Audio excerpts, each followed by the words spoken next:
बिस्मिल्लाहिर्रहमानिर्रहीम। अस्सलाम वालेकुम रहमतुल्लाहि व बरकातुहू। मैं होम्योपैथिक डॉक्टर मोहम्मद हामिद अंसारी। खून में कोलेस्ट्रॉल की ज़्यादती या जिसे हम हाई कोलेस्ट्रॉल कहते हैं, बढ़ जाने के केसेस आजकल बहुत ज़्यादा सामने आ रहे हैं और नौजवान तबका इसमें ज़्यादा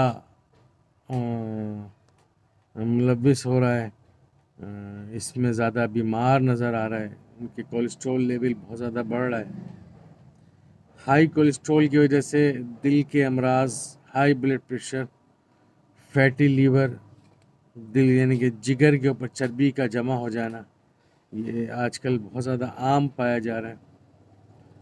इसकी असल वजूहात तो जंक फूड, बारबेक्यू, बाज़ारी खाने वगैरह हैं। उसके अलावा लाइफ स्टाइल चेंज कर लिया है, रात भर जागना, दिन भर सोना, एक्सरसाइज ना करना, जो कि सबसे बड़ी वजह है, जिसकी वजह से दिल के अमराज ख़ास तौर पर नौजवानों में बहुत ज़्यादा पैदा हो रहे हैं। उसके साथ साथ हाई ब्लड प्रेशर, गुस्से का बार बार आना भी देखा जा रहा है। होम्योपैथिक में इसकी 3 बड़ी अहम और काबिल ज़िक्र अद्वियात हैं। मैं अपनी क्लिनिकल प्रैक्टिस में बहुत ज़्यादा इस्तेमाल कराता हूँ इन 3 अद्वियात को। इसका कम्बिनेशन बनाकर भी देता हूँ,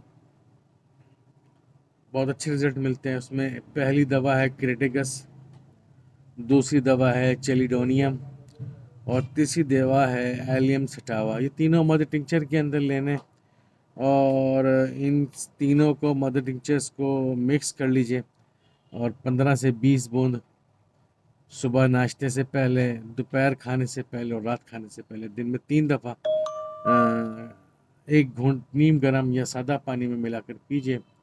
इससे आपका खून का दौरान बहुत अच्छा हो जाएगा, खून में मौजूद ज़ायद चर्बी भी कंट्रोल हो जाएगी आहिस्ता आहिस्ता। उसके अलावा जो जिगर के ऊपर चर्बी जमा हो रही है, जिसे हम फैटी लीवर चेंज कहते हैं या फैटी लीवर डीजनरेशन कहते हैं, वो भी अल्लाह के हुक्म से इस नुस्खे से ठीक हो जाएगा। अगर अलामात बरकरार रहें तो आप अपने करीबी होम्योपैथ से भी मशवरा कर सकते हैं। अल्लाह ताला हम सबका हामी नासिर हो। अस्सलाम वालेकुम रहमतुल्लाहि व बरकातुहू।